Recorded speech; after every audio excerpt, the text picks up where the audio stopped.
धर्मशाला के तपोवन में विधानसभा का शीतकालीन सत्र चल रहा है और सत्र का आज तीसरा दिन है।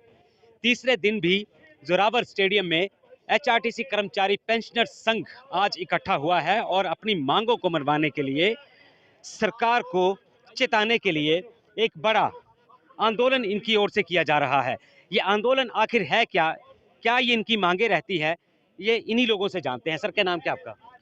सर, मेरा नाम, सबसे पहले तो आपका धन्यवाद करता हूँ इस चैनल का, जिन्होंने हमारे को मौका दिया बोलने का, हमारी आवाज़ सरकार तक पहुंचाने का। इसके लिए मैं आपका धन्यवाद करता हूँ। मैं संयुक्त सचिव रामपुर इकाई से, पेंशन संगठन कल्याण संगठन रामपुर इकाई का संयुक्त सचिव हूँ। मेरा नाम गोपाल चंद शर्मा।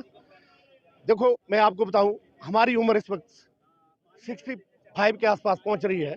इस उम्र में हमें ये आंदोलन करने का कोई शौक नहीं है, ना हमें हमारी आज सेहत इस बात की इजाजत देती है कि हम आज आंदोलन पर उतारू हों। इसका केवल एकमात्र कारण है, जो सरकार, हमने सारी जिंदगी भर, पूरी जिंदगी, जैसे ही हम थोड़ा जवानी में आए, हमने अपने जैसा होश संभाला, तब से लेकर संघर्ष किया। आपको पता है सर, आपके नॉलेज में डाल दूं, परिवहन निगम में जितने भी कार्यरत कर्मचारी रहे या हम पेंशन पर आए, आज हमने पता नहीं कैसे कैसे ये जिंदगी काटी है। अब हम सोचते थे कि शायद अब तो पेंशन लगेगी, अब तो आराम से जिएंगे, लास्ट जिंदगी है, पता नहीं 5-10 साल कितने काट पाते हम, परंतु हमारे को अभी भी सुख नहीं मिल पा रहा है। कारण सरकार जो है, हमारे जो हमारा अधिकार बनता था, वो अधिकार से हमारे को वंचित कर रही है। हमारे सारे भत्ते पड़े हैं। मैं सन 2018 में निवृत्त हुआ हूँ, सेवानिवृत्त। जैसे हमारे से पहले भी साथी हुए निवृत्त, उनका भी अभी तक बहुत सारे ड्यूज हमारे पेंडिंग पड़े हैं, जो कि आज तक जो है सरकार, जितनी बार भी हमने अच्छे से, मतलब हाथ जोड़ के अर्ज करके उनसे निवेदन किया, तो हर वक्त हमारे को आश्वासन देते रहे हैं। आश्वासन के सिवाय हमारे को कुछ नहीं मिल रहा है। ऊंट के मुंह में जीरा बड़ी बात है। अभी दिवाली मनाई, लोग, सभी जनता, पूरी हिमाचल की जनता दिवाली बहुत अच्छे ढंग से मनाती है। हमारे को जो है 2 महीने का एक डीए का सिर्फ एरियल मात्र 1000 रुपया। आज की महंगाई के जमाने में आप खुद ही समझे कि क्या वो मायने रखता है। क्या मांग क्या रहती है आपकी? मांग हमारी यही रहती है कि हमारे को, जैसे बाकी है सरकारी एम्प्लॉयज है, जो हमारे ड्यूज बढ़े, उनको, हमारे को भी टाइम पर पेंशन दी जाए। हमारे को लड़ लड़ के पेंशन लेनी पड़ रही है, कभी भी एक पहली तारीख को नहीं मिलती। अभी मात्र 2 महीने से हमारी पेंशन जो है पहली तारीख को मिलनी शुरू हुई है, वो भी पता नहीं 3 महीने मिलती है, 4 महीने मिलती है, क्योंकि इलेक्शन का दौर आगे आ रहा है। सिर्फ उस वक्त हमारे को थोड़ा सा दे देते हैं, उसके बाद फिर वही हालत में हो जाते हैं।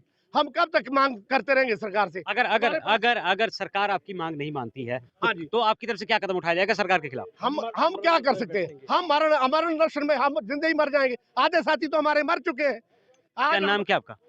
मेरा नाम सुरेश वाली है जी। मांगे तो हमने सुन ली हैं, मांगों का पता चल चुका है। अगर सरकार नहीं आपकी मांगों को मानती है तो क्या करेंगे? सर, इस अवस्था में हमें एक ही ये रास्ता रह गया है कि हम अब आत्महत्या करना चाहते हैं, और वो भी सरकार के आंगन प्रांगण में, यहाँ पर। और हमारे पास अब कुछ नहीं बचा है। अब इस अवस्था में हमें सड़कों के धक्के खाने पड़ रहे हैं। हम कुछ इनसे खास नहीं मांग रहे, हम अपने जो हमारे ड्यूज रहे हैं हमें वो दे दें, और हमें समय पे हमारी पेंशन दे दें। इस अवस्था में हम ना तो कुछ कमा सकते हैं, ना हमारे पास कोई इतनी बड़ी जायदाद है कि हम उसे भरपूर कर सकें। और सबसे बड़ी बात है कि हमें एचआरटीसी वालों ने आज दिन तक सिर्फ छुनछुना ही हाथ में दिया है।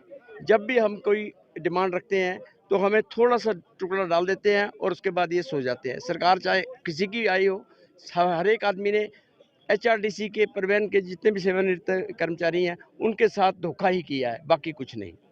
तो जैसा कि ये कर्मचारियों का कहना है, जो सेवानिवृत्त कर्मचारी हैं, ये आज सरकार को चेताने के लिए यहाँ पहुंचे हैं कि इनके जो रिटायरमेंट के बाद ड्यूज हैं वो क्लियर नहीं हो पाए हैं, और अगर वो क्लियर नहीं होंगे तो इनके लिए भी कहीं ना कहीं मुश्किल बन रही है। और सरकार के खिलाफ इनका कहना है कि जब भी इन्होंने अपनी मांग रखी है तो थोड़ा सा इनके खाते में जो है कुछ पैसे डाल देते हैं, जिससे ये शांत हो जाते हैं। लेकिन अब ये लोग शांत बैठने वाले नहीं हैं, और आमरण अनशन की बात तक ये लोग कह रहे हैं कि हम सरकार के प्रांगण में आमरण अनशन करेंगे।